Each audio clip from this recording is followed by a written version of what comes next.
Egunon guztioi, eskerrak eman nahi dizkizuegu gaur desgaitasuna duten aurrentzako udaleku irekiak aurkezteko prentsaurreko honetan gurekin egoteagatik. Guretzat oso importantea eta berezia da gaur aurkeztuko dugun programa. Lehenik eta behin, mai honetan nirekin dauden pertsonak aurkeztuko dizkizuet, Amaia Elizondo, Gipuzkoako Kirol Egokituaren Federazioko zuzendaria, Leire Olano, Kutxa Fundaziokoa, eta Maider Ponce, udalekuen erabiltzailea, gero bere esperientziaren berri emango diguna. Eskerrik asko guztiei. Guztiok dakizuenez, Gazteria zuzendaritzak udalekuak eta gazte oporraldiak programak antolatzen ditugu aurten ere, ia 1500 plazarekin eta 105 eskaintzen diegu desgaitasuna duten aurrei. Hala ere, esan beharra dago, haur horietako askok ezin dutela divertitzeko, elkarbizitzeko eta esperientziak izateko aukera honetaz gozatu. Gazteria zuzendaritzak, 4. urtez, Gipuzkoako Kirol Egokituaren Federazioarekin lankidetzan aritzearen aldeko apostua egiten dugu, desgaitasuna duten haur eta gazteen udan kirol jarduerez eta aisialdiaz gozatzeko aukera izan dezaten.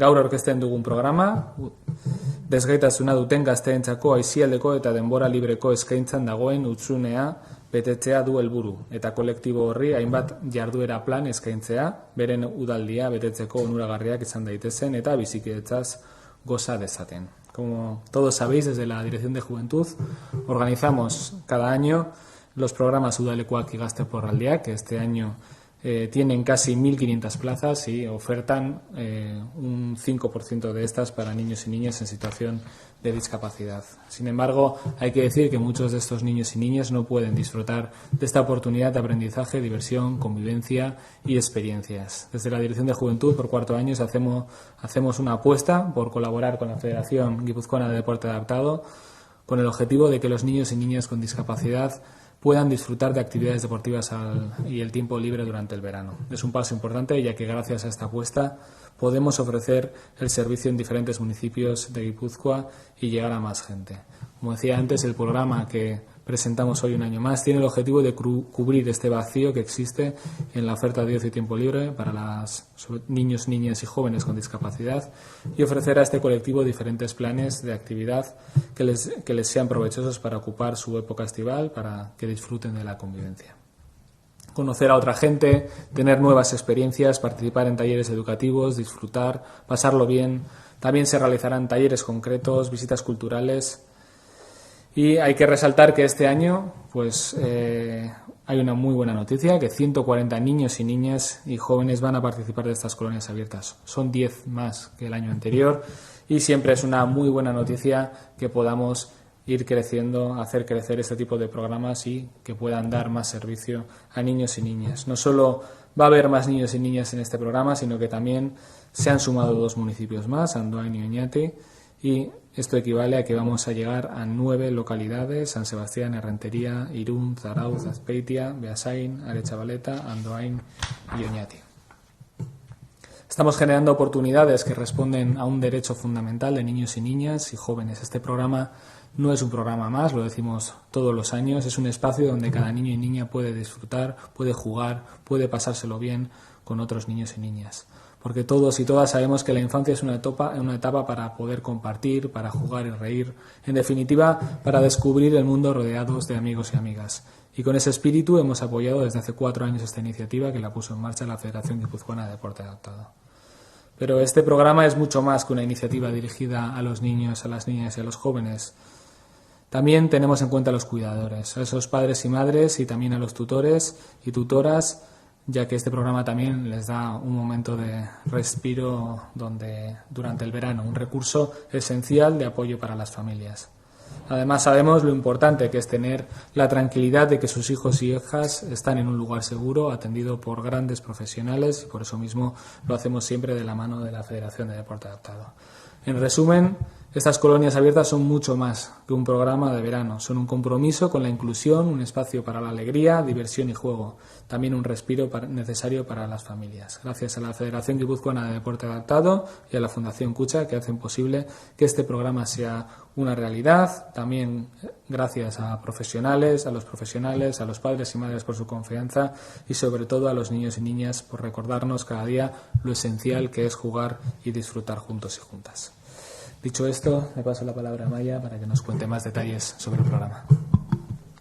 Bueno, kaixo, egunon guztioi eta hasiko naiz lehenengo eskerrak ematen, Gipuzkoako Foru Aldundiari, kasu honetan Gazteriako departamentuari, eta zuri, bereziki Isak, eta baita ere Kutxa fundazioari. Bueno, denon artean helburu garbi bat betetzen nahi gehalako, ez? Haur eta gazten eskubide bat, udaz gozatzeko, aisialdi aktiboaz, eta ondo aipatzen zenun bezala ez, gurasoei ere, erreferente horiek ere, beraien atsedena eduki eta seme-alabak disfrutatzeko aukera eduki dezaten, ez? Gu federazioan orain dela 10 urte hasinean, udalekuak zerbait antolatzen, baina bakarrik hemen, Donostia inguruan, eta erabiltzaile gutxiekin, ez?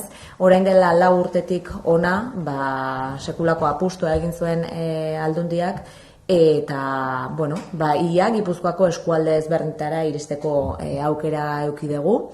Aipatu behar dut, egiten dugun herrietan, adibidez Errenterian, aipatzekoa dela, Mindara elkartearen bidez egiten dugula, udalekuak, eta, beraiek ere lan handia egiteute, eta, denon artean azkenean, ia Gipuzkoako eskualde guztiak ia hartzen ditugu.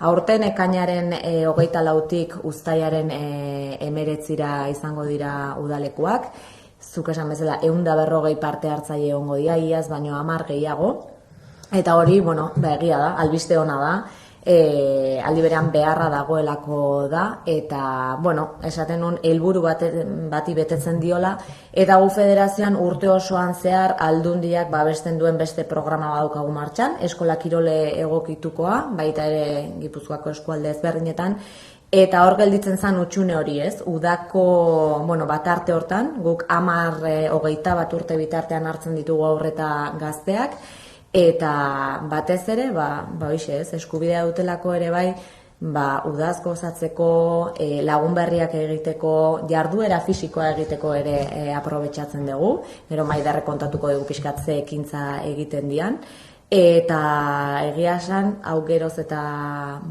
jende gehiago osatzen du programa hau, eta egia esan guri, ez zaigu beste iratzen eskerrak ematea zuen babesagatik, eta, espero degula aurten ere, aipatu behar dut, ia 40 begirale izango diala, kontratatuko diala, bat talde guzti hauek aurrera eramateko. Hemendik ere beraien alde ingo deuz, egunero, goizero hor daude, alaitasunez, indarrez, gazteek disfrutatu dezaten, eta, espero degula aurten ere arrakastatxua izatea, ondo pasatzea, eta gure aldetik eskerrak eman berriz ere. Aprobetxatuko dugu, justu gar Maider Ponce gurekin dakagula, udalekutako erabiltzailea da, eta kontatuko dugu pixkat, zularrai, aurten zenbagarren urtea da. Bigarrena. Eta zuk nun parte hartzen duzu? Donostin. Eta, kontatu eguzu pixkat zen olako jarduerak egiten dira. Ezotzea ikustea jun, playa jun, mendia jun, frontoien ibili, bainatu playan. Eta zer gehiago ituz, zuk zergatik etortzea udalekuta? Lagunak itea, eta ondo pasatzea. Agiaz, lagun asko egiten ditun? Bai. Osea, horten denak errepikatuko zuen, gehienak? Bai.